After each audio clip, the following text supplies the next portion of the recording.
issues of ostracizing someone that maybe comes from Wuhan province, in Wuhan city in the Hubei province, which is seen as the epicenter of this epidemic. It's not being called a pandemic as yet, so one would call it that, an epidemic that's happening in China, and now it's crossing the borders to many other countries. So what sort of stigma is attached to this? Zamanzima, thank you very much indeed for coming through. So if you have someone from East Asian roots who is coughing, who is sneezing, you tend to get, it tends to elicit these odd looks towards the person. You see messages doing its rounds in South Africa, advising people on social media to stay away from areas that are populated by, which are Asian populated areas. People are saying that stay away from this area, stay away from this mall. I mean, apart from the virus, these messages and sentiments are extremely dangerous. They are very dangerous because they have xenophobic implications, and what needs to happen is that people need to actually educate themselves on actually what is happening. There are no cases of confirmed or suspected cases yet, so there's no need for people to be in a panic and releasing fake news on social media, and that's something that's really happening right now. So you reckon that this outbreak, coronavirus outbreak, could lead to xenophobia and could lead to these age-old racist tropes that tend to come up? I think so indeed, because right now I saw tweets around people staying away from China Mall and such, and that's unfounded and very prejudiced. So where stigma actually develops from is from the lack of information about what's going on. So we've heard that people just need to keep themselves away from, they need to make sure that they keep basic hygiene practices, and that's basically what needs to happen right now. They can't be pushing this fear agenda, because we know how that ends up. Yeah, because I mean, the common flu kills much more people, across the world than this, in comparison to the coronavirus at this stage, I must say. But, people are nervous, and you could get why they're nervous, because not many people know everything about this virus. Even some of the experts, are still learning more about what coronavirus is all about. But it's difficult to shake off something, when you're being ostracized for just looking a certain way. How can we combat, and it's an age-old question that we keep on asking in terms of the advent of social media, how do you manage or combat misinformation? It's by releasing factual news. We need to have a strategy that actually releases information that people can easily access, that will allow them to educate themselves.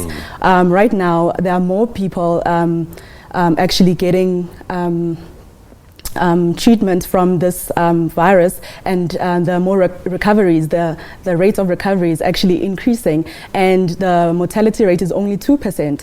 So once you get that kind of information out there, people are able to know that actually it's not that much of a threat. You are still safe. Sometimes racist sentiment is latent, and it takes like a virus like this to bring it to the surface. True. And the issue with that is that if you know that you're being ostracized for such a thing, then you're even afraid to get medical help if in a case of you getting some symptoms, some flu-like symptoms, and that may end up with you sitting at home because of the fear of being stigmatized for having just flu-like symptoms, and you stay away from getting medical care, which is an issue. It's problematic that people will feel ostracized and then not actually seek medical care. I guess the message is not everybody that sneezes or coughs has coronavirus. True. And the fact that now there's the tropes are going on around staying away from Asian people, but we've heard that the virus has also spread to about 24 other countries. So it's actually illogical to feel like you should stay away from Asian people when the virus has already spread to other nationalities. Because fears often fuels resentment and discrimination, isn't it? Is it up to the individual to research and watch credible news channels like the SABC to get the information instead of relying on social media? they should do their own research, but I think also government needs to play a role in releasing the facts timelessly and reliably, so that when people know that there's information that is possibly fake, they have a website or an account that they can go to that they ensure that it will release the facts. Yeah.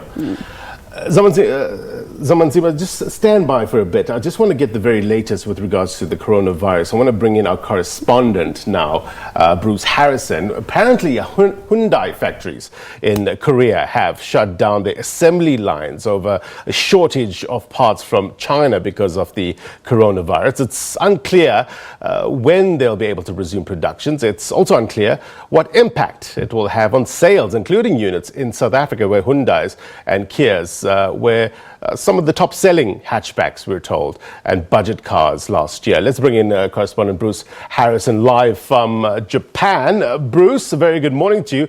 What's the latest with regards to this story?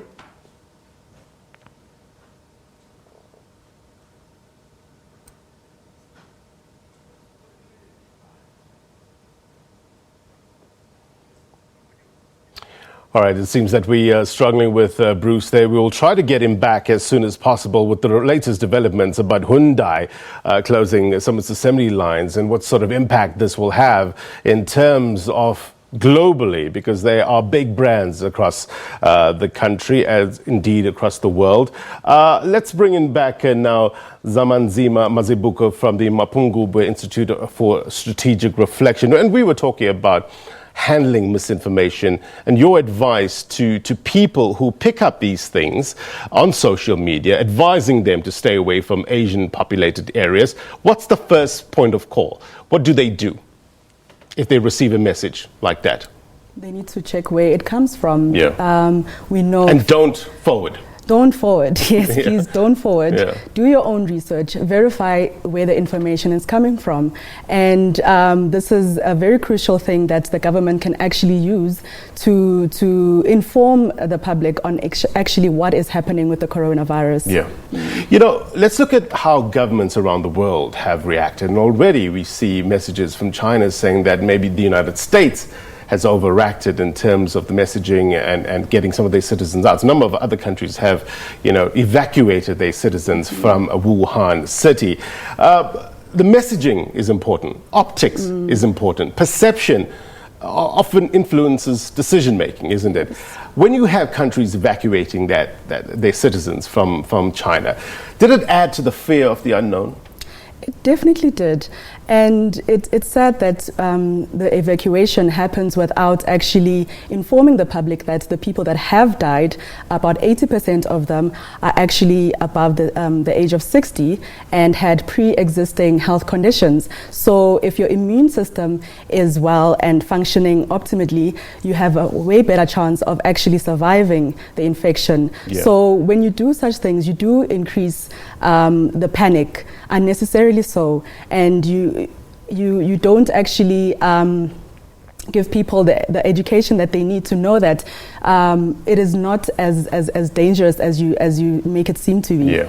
I mean, the denunciation of people who currently living in Wuhan and those who have evacuated or have left the city, it can be a bit overwhelming in terms of the abuse that they get on social media and other places. Let's flip it around a bit.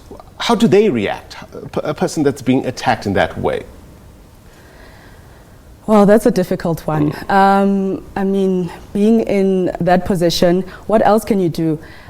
Because if you know that you are infected or you have the symptoms, all you can do is put on the face mask. And that's another thing that the population doesn't realize, that if you don't actually have the infection, you don't have to put on the face mask. It's only when you actually do have it. This is unless if you actually enter a place that is highly infectious. Yeah. So, okay, so, as we were saying, we were learning about this, and we were told to, maybe use that face mask if you're going into areas that probably are infected with the virus. What about South Africans sitting here? Do they have enough information? Is the media giving enough information to digest in order to put paid to the stigma? I don't think there's enough information out there. Just for instance, as I said, there isn't information about the recovery rate, which is pretty high, and the mortality rate, which is pretty low. It's only 2%. And even though the number of people that have died are more than the number of people that died from SARS a couple of years back. But the mortality rate for SARS was almost 10%, and with this one is only 2%. So these are the kind of details that need to be shared.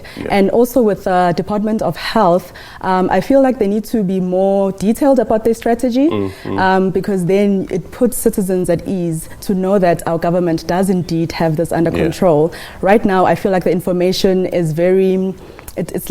It's got a lot of gaps. They're saying they're checking temperatures, but we all know that the infection doesn't actually, you don't get the symptoms at least 2 to 14 days after you've been infected. So we need more information. Are they actually tracking people that have come from China to check if they actually, maybe when they arrived, their symptoms weren't showing, but perhaps later on they were. But we just need more information, more detailed information from our Department of Health. Because the more information, the less speculation, isn't it? Yes. All right.